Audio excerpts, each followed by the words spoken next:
I'm Representative Jake Fye from Tacoma and Chair of the House Transportation Committee. Welcome to the 2026 legislative session.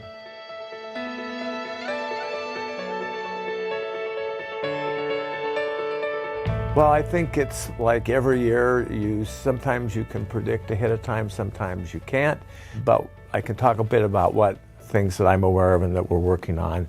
And first and foremost, it's about traffic safety. We keep hearing, and we recently had a tragedy with one of our troopers being hit by vehicles. We need to do more on traffic safety. So I've been working with the Washington Trucking Association. They're voluntarily agreeing to increase the rates that they pay for their fees in order to fund more training and education for people who drive trucks, who have commercial driver's licenses in the state of Washington, just to make sure that people are keeping their skills up, and we need to make sure that they're well prepared.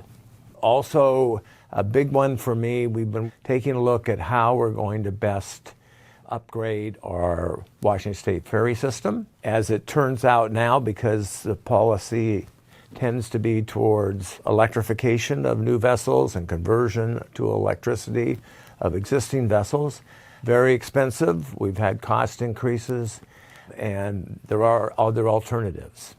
There's more efficient vessels that will continue to use traditional petroleum products, but do that much more efficiently.